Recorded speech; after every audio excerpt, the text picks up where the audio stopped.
En 30 minutos, MF Economía e Inversiones y Radio 1000 te traen los principales temas económicos del mundo y de Paraguay con Economía a 1000.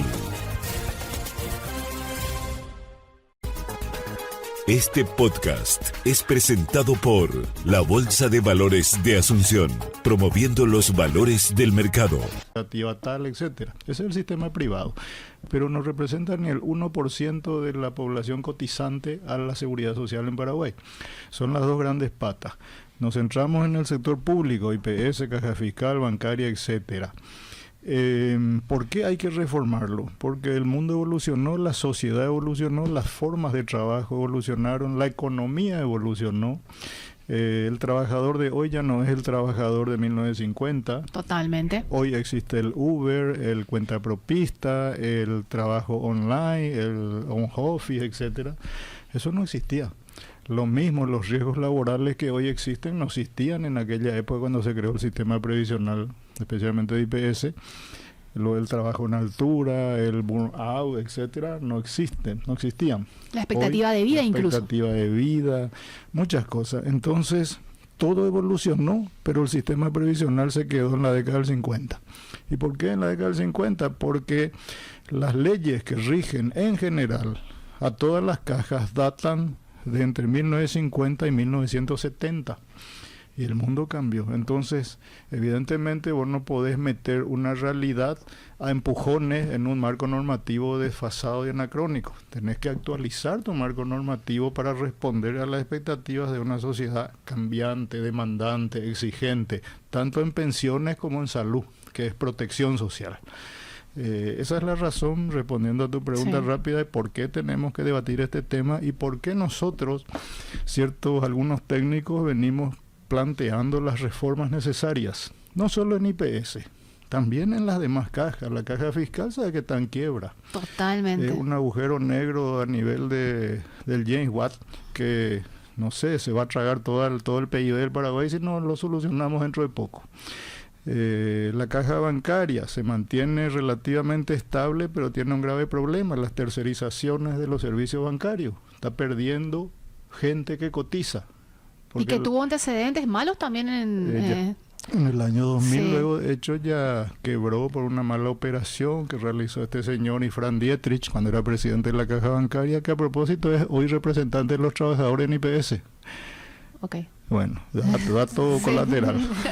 Y que el Estado tuvo que intervenir, ¿verdad? Cuando hablo de Estado estoy hablando también de los contribuyentes. Y el Estado somos nosotros. Exacto. Como dice Margaret Thatcher, el Estado no tiene un peso.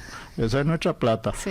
Y nosotros le salvamos a la caja bancaria en ese momento, pero la caja bancaria en esa crisis, ¿qué ocurrió? Antes de que el Estado ponga la plata salvadora, le redujo su jubilación a los jubilados bancarios. Eso fue un crimen de lesa humanidad. ¿Cómo le vas a decir a un jubilado que gana 1 millón, mira, del mes que viene va a ganar 500.000?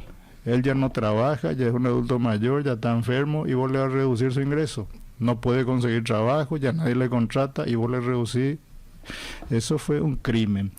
Y muchos jubilados bancarios murieron en la calle, de pobre, vendiendo billutería a raíz de eso. Luego el Estado, ante esa calamidad, puso plata. O sea, nosotros, la ciudadanía, pusimos la plata y la caja bancaria reflotó. Hoy está relativamente bien, pero necesita reformas también. El problema de la caja bancaria es el mismo problema que tienen las demás cajas, excepto IPS. Las demás cajas son fiscal, municipal, Itaipú, Ande, parlamentaria y ferroviaria. ¿Qué problemas tienen? Que son cajas de universo cerrado. Entiéndase. Las cajas de universo cerrado son aquellas en las que sus cotizantes están acotados a determinada profesión. Por ejemplo, la caja bancaria, solo bancarios. La caja Itaipú, solo funcionarios de Itaipú, los cotizantes. Entiendo. Lo mismo con las demás. Entonces, ¿qué es lo que pasa? La cantidad de pasivos de esas cajas, los jubilados, siguen saliendo y cada vez viven más. Los viejitos somos más y vivimos más. A contrario de lo que quieren algunos organismos internacionales, somos más viejos, más tiempo. Sí. Entonces, somos un gasto mucho mayor los viejitos, pero los activos no solo se mantienen relativamente estables en términos de población y de aportes, sino que disminuyen en muchos casos, como le pasa a la caja bancaria, donde hoy ya no hay tantos funcionarios bancarios cotizantes, porque los bancos tercerizan servicios. Entonces esa gente cotiza IPS, no la caja bancaria. Entonces bajó su activo y sube su pasivo. Ese es el problema de fondo estructural financiero de las cajas de universo cerrado. Problema que no tiene IPS, que es la única caja en Paraguay de universo abierto. ¿Qué quiere decir eso? Sí. Que su sujeto es el trabajador dependiente, que puede ser el plomero, el ingeniero, el chofer, el albañil, el trabajador rural, todo. Entonces, ¿puede IPS incorporar a toda la población económicamente activa dependiente? Debe incorporar. Lastimosamente, problemas de gestión y de ineficiencia hace que solamente 4 de cada 10 trabajadores dependientes estén formalizados en IPS. Hay una evasión del 60% en el tema del trabajador.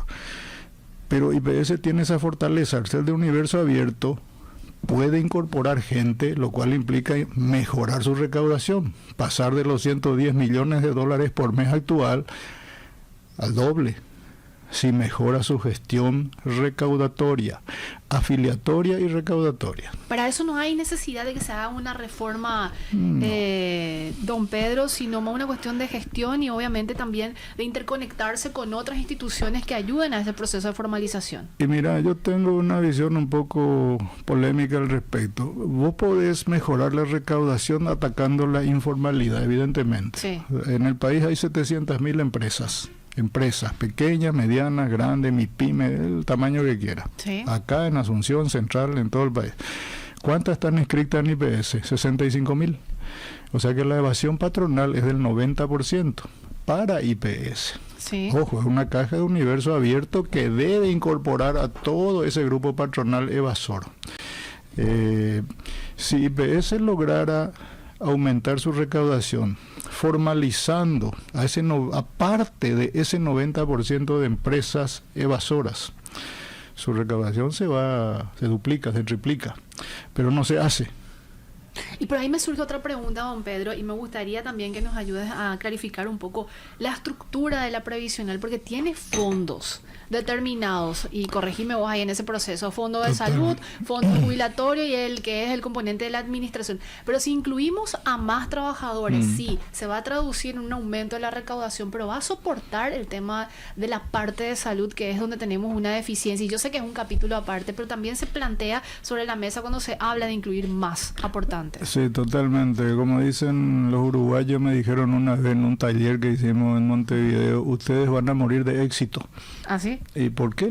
Y porque vos administras jubilaciones y necesitas crecer en cantidad de aportantes. ¿Por qué? Porque esa plata que entra hoy al fondo de jubilaciones me mejora mi proyección a 30, 40 años, que es lo que debo hacer. Claro. Porque mi jubilado yo tengo que pagarle dentro de 25 o 30 años, no ahora. Entonces yo tengo que incorporar gente en jubilaciones. Pero como bien decís, cada trabajador que incorporo arrastra 4 pacientes más para salud, a un sistema de salud que está colapsado, casi colapsado. Colapso ella no presta servicio, y a veces más o menos funciona todavía en salud. Entonces mi éxito de un lado es mi muerte en el otro lado. Ese es el gran dilema, y cómo solucionar ese dilema es el desafío que debe plantearse. ¿Se puede, don Pedro? Claro que se puede, claro que se puede. Ahora, nosotros creemos principalmente que la recaudación de IPS es un tema central y que no quiero dejar escapar el momento para plantear una tesis. Adelante. ¿Cuál es la única institución, a nuestro criterio, que está haciendo bien su trabajo en el Paraguay? Bien, en este Paraguay actual, con todas sus luces y sombras, ¿cuál es la única institución que está levantando sus índices, sus ratios de rendimiento? ¿Cuál es? La DENIT. La DENIT.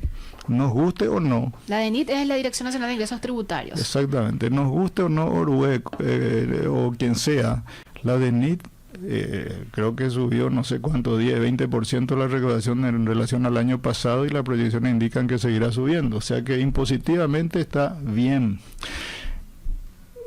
El aporte obrero patronal es un impuesto. social, es una carga social. ¿Puedes recordar, por favor, don Pedro, cuánto es la tasa? El trabajador aporta 9% de su salario, sí, sea mínimo o sea 10 veces el mínimo, y el empleador aporta 16,5%, va a aportar ahora con esta nueva reforma que salió, 16,5% sobre la nómina. Esos son los aportes o lo que se llama la parafiscalidad que pesa sobre el empleador. El IPS ha fracasado rotundamente en su gestión recaudatoria. ¿Por qué? Porque la evasión lo indica así. 4 de cada 10 trabajadores nomás están afiliados y 1 de cada 10 empresas nomás está inscripta. Entonces, ¿qué es lo que falla? Y falla el proceso de identificación del contribuyente, de afiliación y de cobro. En eso ha fracasado históricamente el IPS. ¿Qué pasaría si esa gestión le transferís a la única entidad exitosa que tiene el Estado paraguayo? No digo el gobierno paraguayo, el Estado paraguayo, sí, que es la DENIT. La recaudación se te va arriba. ¿Qué hizo la DENIT para pegar ese salto recaudatorio? Y primero trabajó con los agentes que son los contadores. Segundo, tecnología. Tercero, cruzamiento de datos. Y cuarto, un elemento coactivo. Si no pagas los impuestos va a tener problemas. Entonces logró un índice de formalización tributaria muy alto. ¿Qué es lo que le falta a IPS? Mejorar su índice de formalización empleador. No lo puede hacer, no, por la corrupción, por la ineficiencia, por lo que sea. Entonces, dale al que hace bien. ¿Cuál es el problema? Que si vos le decías a la DENI, recauda también las cargas sociales de IPS. El problema es realmente terrorífico, que cobre y no te pague. Es decir, que recaude y no transfiera al IPS. Pero yo creo que eso es un desafío que hay que afrontarlo, hay que tratar de solucionarlo. Para mí, que IPS siga recaudando, afiliando y recaudando, nos conduce a vivir siempre en zozobra, con estos niveles de evasión altísimos. Algo diferente hay que hacer. ¿Se puede hacer, se tiene que hacer a través de una nueva ley, esa reorganización de la estructura para que un solo ente recaudador sea que, bueno, el que rija, vamos a decirlo, o el que funcione en Paraguay? ¿Y cómo es el modelo en otros países, don Pedro? Pues siempre tenemos que copiar, vamos a decirle, los buenos o las buenas prácticas, ¿verdad? Mira, en general en otros países, llámese BPS de Uruguay o llámese ANSES en Argentina, creo que hay una entidad central recaudatoria que le transfiere el dinero a la ANSES, que viene a ser el IPS de ellos. Es centralizar por una cuestión de ordenamiento. Claro. Se centraliza, no hay diferencia en términos de cobro entre impuestos y cargas sociales. Acá diferenciamos. Es cierto. Entonces, impuestos podemos ser exitosos y somos exitosos en este momento como Estado, pero en cargas sociales somos cada vez más un fracaso. Entonces, hay que buscar nivelar por arriba. En otros países se ha hecho eso y no hay problema de recaudación ni de formalización.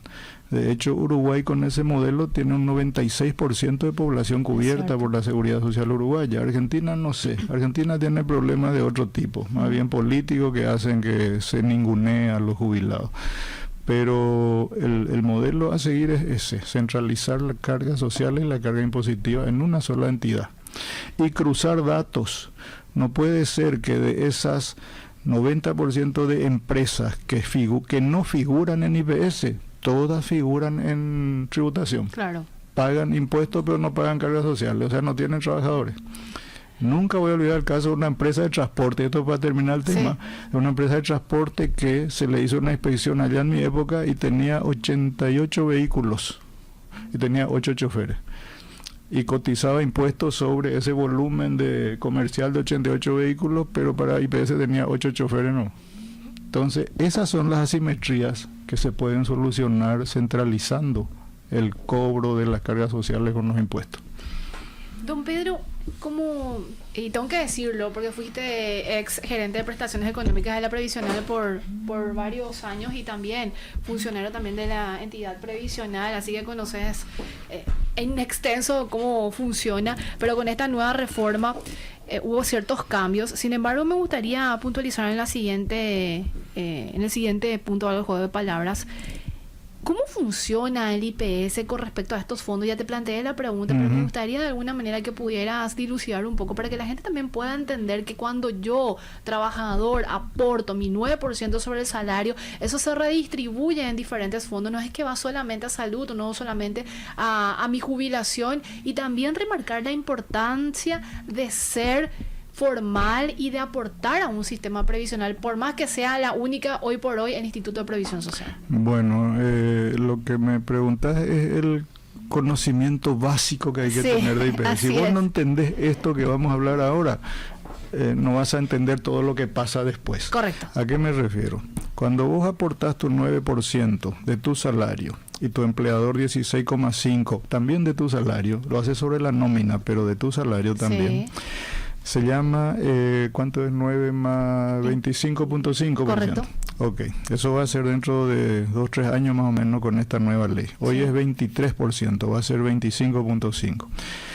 De ese 25.5%, que se llama hoy la sumatoria de todos los 9% y de todos los 16,5%, hoy se llama 110 millones de dólares por mes, que entra a IPS como aporte obrero patronal. Que no es un número despreciable, don Pedro. Y mira, un acueducto que se iba a hacer costaba 100 millones de dólares. Imagínate. IPS recauda un acueducto por mes, o más de un acueducto por mes. Para dimensionar más, sí.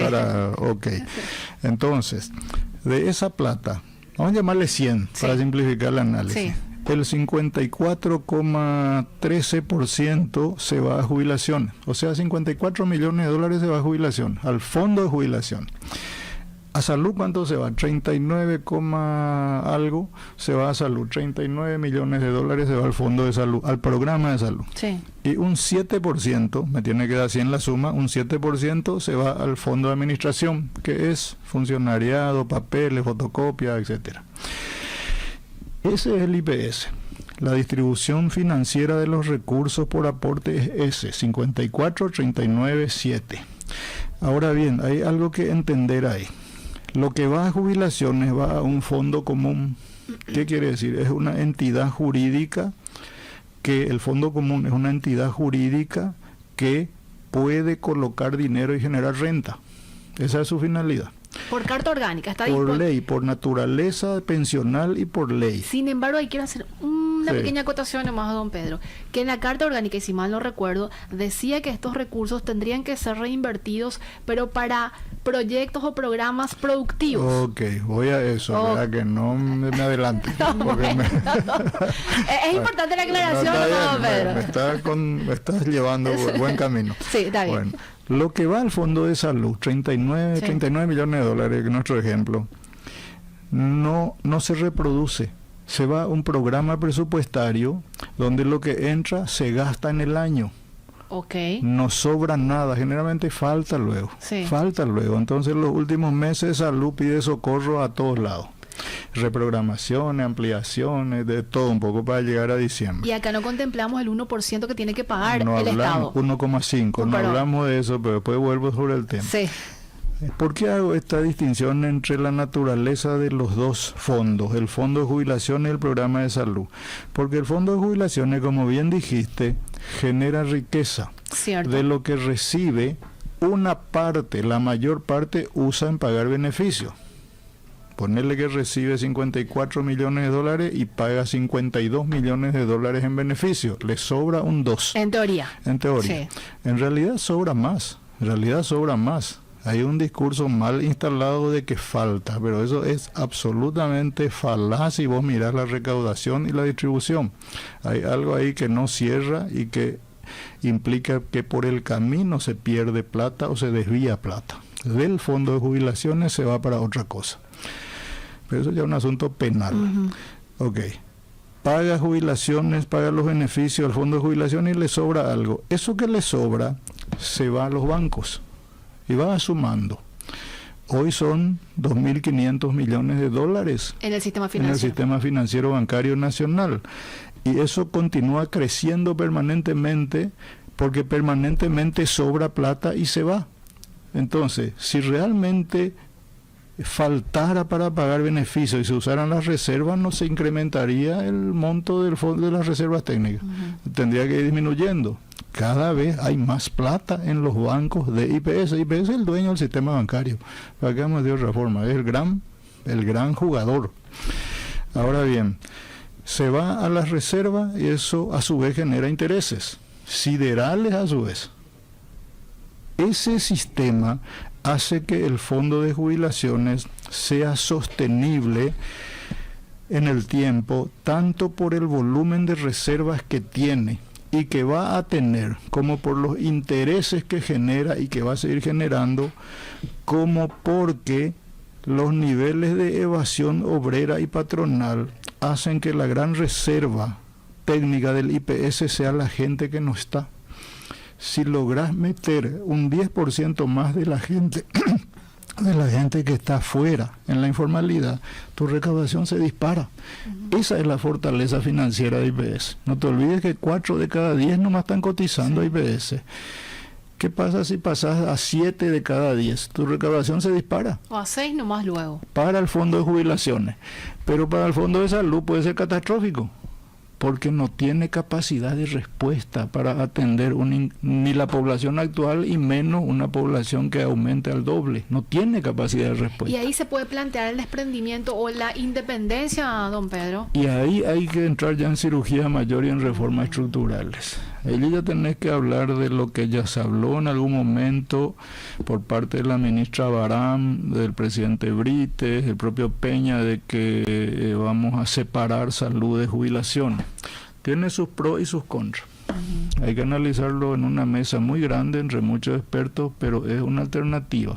Lo otro es fortalecer el seguro de salud de IPS tal como está, mediante estrategias administrativas como descentralización de la recaudación y la gestión en salud, descentralización regional, como un buen sistema de derivaciones al sector privado bien controlado, que no genere pérdida ni corrupción, sino que genere buena atención, claro, como hoy ocurre luego ya con el servicio de radiología. Todas las, ¿cómo se llama eso? Radiografía, estudio, por ese tipo de cosas se hacen afuera de IPS. Y en horas el trabajador tiene su radiografía. Pero si eso se hacía en IPS, iba a pasar un mes y no iba a tener tu radiografía. No, totalmente. Bueno, entonces la derivación es una herramienta muy buena.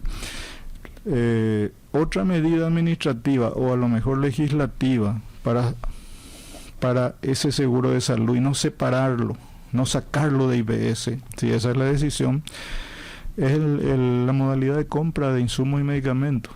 ¿Cómo compra IPS hoy sus medicamentos? Y hablamos de el principal comprador de la industria farmacéutica paraguaya. Toda la industria farmacéutica paraguaya está colgada de IPS y el Ministerio de Salud, y un poquito de la venta al público.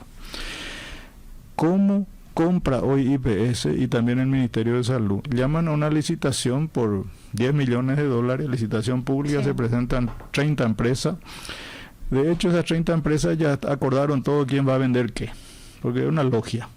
Ya se sabe qué parte de la torta le toca al grande, al chico, y qué parte no le toca al que no cumplió algo. Así funciona la industria farmacéutica. Yo te pido, vos me vendés, yo te adjudico, vos me entregás. ¿Y qué pasa en ese proceso? Que me entregas tarde, me entregas sin control de calidad, me entregas vencido, no llega, se venció, se perdió, se usó en campaña electoral, no se va al interior del medicamento, o cuando venció se envía vencido. Un montón de corruptelas ahí en el proceso es. A IPS tenés que quitarle la gestión de estocaje. No me entregues más medicamentos, porque soy un mal estocador, soy un mal custodio de lo que me entregas. Se me pierde, se me roba, lo que sea, se manipula, políticamente inclusive. Entonces la idea es que yo te adjudico a vos $1 millón en medicamentos oncológicos, a vos empresa farmacéutica, pero vos tenés que proveerle al asegurado en tu cadena de farmacias o en la cadena de farmacia que vos contrates, y acá hay 20 cadenas de farmacia a 2 cuadras a la redonda, 20 farmacias. Entonces el asegurado gana, porque se va a ir a retirar su medicamento prescripto por el médico de IPS en la farmacia de su barrio, de su ciudad, y no tener que ir a hacer cola en la farmacia interna del Hospital Central o de Ingavi, donde sea. Con eso, eliminar la corrupción también. Todo eso de desviar medicamentos o vender medicamentos, uso exclusivo de IPS, se vende ahí en Sajonia, cerca de Policlínica, o cerca de no sé dónde. Entonces, eliminar todo eso cambiando el modelo de compra. Y ganan todo, porque una farmacia de barrio que también provee a su clientela asegurada, le provea medicamentos de IPS a precio de licitación, no a precio de mercado, porque claro, hay una diferencia enorme también. Sí, totalmente. Ese asegurado que entra en la farmacia va a comprar un colino, va a comprar una canita de afeitar, mueve la economía, dinamiza. Ese tipo de medidas las que tienen que tomarse. Son cirugías mayores en salud. Y descentralizar, que es la gran jugada. Don Pedro, muchísimo por abordar en este tema y son varias aristas, así que me gustaría a la vuelta del corte enfocarme en el fondo jubilatorio y sobre todo en este pilar de los parámetros. Se hizo un pequeño paso meses atrás con este tema de los años que se usan para calcular justamente. Promedio, así sí. Es, pasó de 3 a 10 años, pero se tienen que hacer otras reformas mucho más profundas, como más urgentes. Totalmente. Y todo es parte de este proceso. Y ahí me surge la pregunta, porque también desde el Instituto de Previsión Social alertan de este cálculo actuarial, de que se va reduciendo los años, de que los recursos no van a alcanzar, si es que también no se hacen las reformas, no se hacen las reformas al final, que tienen que terminar de alguna manera impactando y, vamos a decir, alargar el tiempo en el que el jubilado tenga la seguridad y la garantía de que más adelante va a recibir sus recursos. Acá Fabricio que aporta, yo que aporto, que tenemos que tener, vamos a decir, la garantía y la seguridad de que cuando cumplamos los años de jubilación se nos va a tener que pagar, y bueno, que forma parte de eso, ¿verdad? La tranquilidad del trabajador. ¿Te parece, don Pedro? ¿Nos quedamos hasta el final? Sí. Vamos al corte y enseguida regresamos. Seguimos en compañía de Pedro Halley Merlo, presidente de la Unión Nacional de Jubilados del Paraguay y especialista en temas previsionales. Hablándonos justamente sobre la situación del sistema previsional en Paraguay, los desafíos, y vos tenés una pregunta, Fabricio. De hecho, tenemos muchas preguntas. Adelante. Sí, para ir enfatizando un poco más en lo que vendría siendo la nueva reforma, ¿cuáles son los principales cambios que se pueden ver dentro de la misma? Bueno, es muy pretencioso luego hablar de la reforma que se hizo. La reforma, ¿por qué, don Pedro? Y es muy grandilocuente la reforma. La reforma previsional sería atacar, por ejemplo, la gobernanza o la autonomía presupuestaria. Esas son las reformas. O el tema de la diversificación de inversiones, que ya se empezó con la ley de superintendencia. Pero llamarle reforma a un pequeño ajuste paramétrico, no es una reforma, es un toque. Es como un casco de un buque que hace agua por un agujerito y vos tapas el agujerito, ya está. Pero lo que vos necesitas es cambiar el casco para que navegue otros mares. No, bueno. Entonces, ¿qué se hizo con esta última ley que salió a principios de este año se promulgó? No recuerdo, 7.435 o algo así.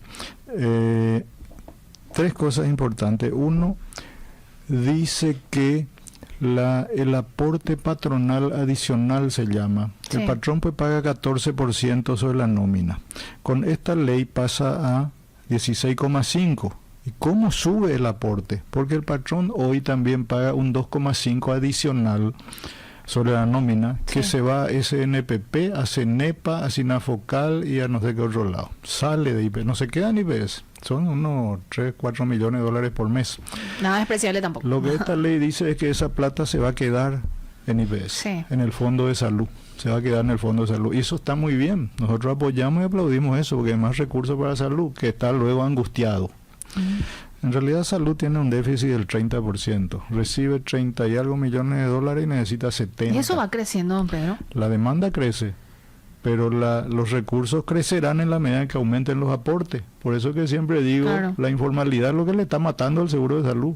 No entra la plata que debería entrar para atender a 1,5 millones de asegurados, que cada vez son más exigentes encima. Entonces, ¿De qué estamos hablando? Volvemos. Lo de la reforma. Hablabas de tres principales. El 2,5 adicional que se queda en salud. Sí. También se deriva a salud. Al fondo de administración iba a 7% de los aportes. Ahora va a ir 6 nomás. Okay. 1 se va también a salud, lo cual está bien, apoyamos también. Y lo otro que dispuso esta ley de importancia es que el periodo de referencia para calcular los beneficios jubilatorios. El periodo de referencia es uno de los parámetros jubilatorios. Uno es la edad de retiro, sí, el periodo de referencia, la tasa de sustitución, cada uno tiene su explicación técnica, sí, los años de aporte y el mecanismo de ajuste de los haberes jubilatorios y otros más. Ajá. Pero, ¿qué es el periodo de referencia? Cuando vos cotizás a IPS durante 25 años, por ejemplo, en realidad la gente cotiza mucho más. Cierto, porque trabaja desde muy temprano, así como Fabricio, por ejemplo. Sí. Se formalizó muy joven, sí, pero la gente se formaliza tarde, a los 35, 40 años, eso los perros dicen, jefe, escríbeme con IPS. Claro, porque ven llegar el final, eso ya se pero esa es la realidad. Es la realidad. Pero él empezó joven, entonces cuando llegue a los 60 años de edad va a tener 40 años de aporte. Él es un buen cliente de IPS.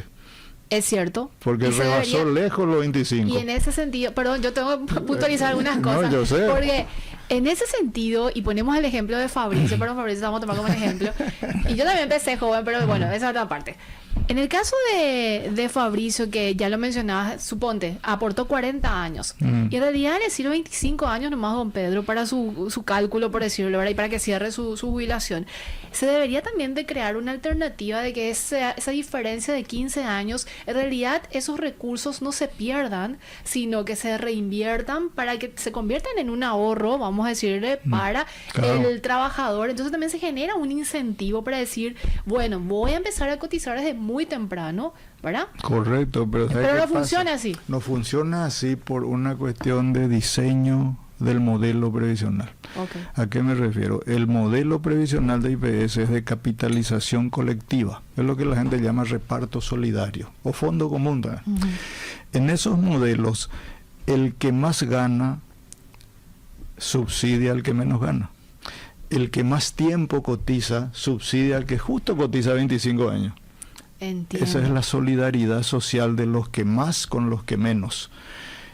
Para que ocurra lo que vos planteás, de que por los 15 años adicionales que Fabricio cotice al IPS, más allá de 25, sí, tendríamos que cambiar el modelo y crear una columna de capitalización individual donde entren sus 15 años adicionales y le genere una rentabilidad que le devuelvan a sus 60 años. Pero no tenemos ese modelo, se llama el modelo mixto que tiene Uruguay. Acá es todo capitalización colectiva. Vos podés cotizar 100 años, no te van a pagar más de lo que cobra el que cotizó 25 años. Incluso hay un tope también. Hay un tope en el monto. Exacto. Pero ese es el fundamento de por qué Fabricio es un buen cliente del IPS, porque va a cotizar mucho tiempo, hasta sus 60 años, mucho más tiempo que el que cotiza, que el que empezó tarde. Claro. Que es la práctica habitual. Cuando un trabajador le dice a su patrón, quiero mi IPS, a los 22 años le echa. Pero a los 35 años sí, porque ya faltan 25 años nomás para la jubilación. Entonces el propio trabajador luego especula. ¿Para qué me vas a descontar, jefe, el 9%? A los 30 y tantos no nomás descontame. Si justo llega a los 25 con 60, ¿entendés? Claro. Bueno, en ese modelo, vos llegabas a los 60 años de edad, sí, y te ibas a pedir tu jubilación, el IPS te decía, bueno, vamos a promediar tus 36 últimos meses de salarios. Se sumaban los 36 últimos meses de salario aritméticamente, sí, se dividía entre 36 y ese era tu jubilación. Ese valor resultante, dale 3 millones, era tu jubilación. sí. ¿Se entiende? Se suman 36, se dan 36, se saca un promedio aritmético simple. Sí. Eso era. Sin ningún reajuste. Los 36 meses que te promediaban no consideraban el ajuste por IPC, ni la inflación, ni nada. Era suma aritmética total. O sea, vos en 3 años ya perdía plata. Sí. Ya perdía. Entonces, ¿qué es lo que hace esta ley? Dice, ya no son 3 años. A partir de ahora van a ser 10 años. Toma más tiempo para promediar el haber jubilatorio, 120 meses. Tiene su pro y su contra. Hicimos las simulaciones Sí. nosotros. Hicimos correr un programa sobre historias salariales reales y gana el trabajador que tiene una historia salarial plana. Ujú. Plana, digo que siempre cotizó sobre el salario mínimo, subió el salario mínimo, subió también el obrero, le sale mejor su haber jubilatorio, un poquito mejor. ¿Por qué? Porque en esos 10 años, los primeros 10 se actualizan por IPC. Y el mecanismo de actualización permite, si se hace bien, permite que incremente un poquito el resultado final en relación a lo que era antes, 36 meses. Ahora, si tenés una curva salarial como una panza, sube y luego baja, es una curva, luego baja, si vos tomás más años hacia atrás, también te favorece, porque tomás salarios más altos, actualizados por IPC. Pero si tenés una curva salarial hacia arriba, donde empezás abajo y vas subiendo con los años, y vos tomás más tiempo hacia atrás, tomás salarios más bajos. Es cierto. Entonces disminuye el promedio. Sí. Todo es muy relativo también porque juega mucho el valor del IPC de esos 7 años. Yo particularmente lo que hemos visto en esas simulaciones es que es una buena estrategia para la formalización laboral. Todo el mundo, con perdón de la palabra, como dicen los trabajadores, le jode al IPS 22 años y los últimos 3 años sincerar la mitad. Jefe, me voy a jubilar, ni van a pagarme eso, vamos a cotizar sobre mi real. Ahora, esa joda, por decirlo así, va a ser 10 años para atrás. Va a seguir existiendo. Pero va a ser mucho más difícil. Va a ser más difícil y el trabajador va a sincerar más tiempo su aporte. En realidad debería tomarse toda la historia salarial, no solo 10 años. Yo te decía, don Pedro, ¿eso es en serio beneficioso o no? Claro que es beneficioso y además es justo. Es justo y va a inducir a que desde el principio el trabajador quiera que se aporte su salario real. Eso va a aumentar la recaudación también. Porque hoy todo el mundo subdeclara. Claro. O sea, digamos que también va a beneficiar para lo que vendría siendo justamente la viabilidad de la futura jubilación, digamos, por así decirlo. Claro, al mejorar la recaudación aumentan las reservas, se sostiene el modelo financieramente por más tiempo. Ahora, en este cambio de 36 a 10 años, la ley implementa un sistema de transición entre los dos sistemas bastante complejo. Hoy estamos en marzo, ¿verdad? Sí. Pasaron ya desde que salió la ley, pasaron 3 meses. Entonces, hoy, el trabajador que va y solicita su jubilación, dice, quiero jubilarme hoy, ahora, en marzo, en abril. Y IPS le dice, te voy a hacer 2 promedios. Uno con 36, con las que empezaste a jugar, más 3 meses, la vigencia de la ley hasta hoy. O sea, te voy a aplicar 39 meses tu divisor. Sí. No ya 36, porque ya avanzó por la vigencia de la ley, 39. Pero si vos querés, ya te vamos a calcular por 120 también. Y se toman los 120 meses anteriores a tu retiro. Hasta el 2000, hoy estamos 2025. Hasta el 2015 ya te va a tomar. Y se hacen los 2 ejercicios. El que sale mejor se le paga al trabajador. Él tiene que ver esos 2 números y decir, no, este con 39 se gusta ver, porque el otro es un poco menos. O al revés, puede ser que el con 10 años sea más que el 39 meses. Pero eso dispone la ley. Eso dice la ley, eso dice la ley. Y ese sistema va a seguir existiendo por 7 años. Hasta que se presente un trabajador allá en el 2000... no estoy recordando el número, se presenta en el futuro y su sumatoria de 36 más la fecha en que se presentó ya sea luego 120 meses. Entiendo. Es como una aplicación gradual. Entonces. Exactamente. Entonces él ya no va a tener que optar entre esa fecha y 120, porque ya va a ser luego 120, va a ser 36 más 84 meses. Dentro de 84 meses ya todos van a ser 120 meses. ¿Se entiende la figura? Sí, es medio complicada, pero sí complicada. Sí. Pero lo que hay que recordar es lo siguiente. Está bien ese modelo, está bien. Pero, ¿dónde está el riesgo? ¿Dónde? Dice que el ajuste de esos 10 años los 3 últimos años no se ajustan por IPC, pero los primeros 7 años hacia atrás se ajustan por IPC.